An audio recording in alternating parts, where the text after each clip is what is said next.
பாத்தீங்கன்னா நிரல் நிறை அப்படின்றத நம்ம ஸ்கூல்ல மேக்ஸ்ல தமிழ் மீடியம் படிச்சிருக்கவங்க படிச்சிருப்பீங்க. ரோஸ் அண்ட் காலம்ஸ்னு சொல்றாங்க இல்லையா, அதுதான் இங்க நிரல் நிறை அப்படின்றது.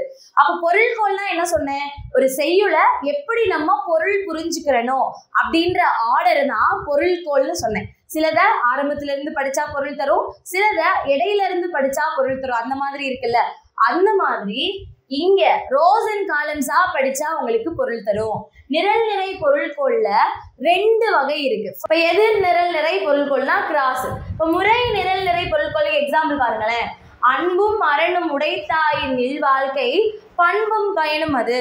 நம்ம வாழ்க்கையில அன்பும் அரணும் இருந்துச்சுன்னா நம்மளோட வாழ்க்கை பண்பும் பயனும் நிறைந்ததா இருக்கும். அதுக்கு என்ன பார்த்தோம், வாழ்க்கையில அன்பு இருந்துச்சுன்னா பண்பு நிறைய இருக்கும், அரண் இருந்துச்சுன்னா பயன் நிறைய இருக்கும். அதாவது ஒரு வார்த்தையினுடைய சொல்லையும் பொருளையும் நேருக்கு நேரா வச்சு சொல்லியிருப்பாங்க. அன்புனா பண்பு, அரண்னா பயன் அப்படின்னு நேருக்கு நேரா முறையா வச்சு சொல்லியிருக்காங்க இல்லையா. இந்த ரோக்கு இது, இந்த ரோக்கு இது அப்படின்னு சொல்லிட்டு வச்சிருக்காங்கல்ல. இதுதான் முறை நிரல் நிறை பொருள்கோள். சரியா?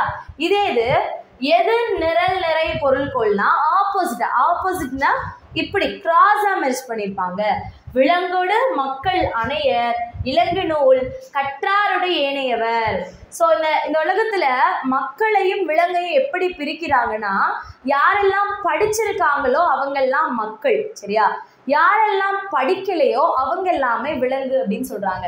இப்போ கற்றார் கற்றோரோடு அப்படின்னா கற்றார்லாம் யாரு, கற்றார் எல்லாமே மக்கள் அப்படின்னு சொல்றாங்க. அப்ப படிச்சவங்க எல்லாமே மக்கள். ஏனையவர் படிச்சவங்களுக்கு மற்றவங்கன்னா யாருப்பா, படிக்காதவங்க எல்லாமே விலங்குகள். அப்போ விலங்குகளுக்கு கற்காதவர்களையும் மக்களுக்கு கற்றவர்களையும், அதாவது இந்த மாதிரி கிராஸா நிரல் நிறையா பொருள் நம்மளை அண்டர்ஸ்டாண்ட் பண்ண வைக்கிறாங்க இல்லையா, அதுதான் எதிர் நிரல் நிறை பொருள்கோள். முறை நிரல் நிறை பொருள்கோள், எதிர் நிரல் நிறை பொருள்கோள். இது இம்பார்ட்டண்டா கேட்கலாம், நோட் பண்ணிக்கோங்க.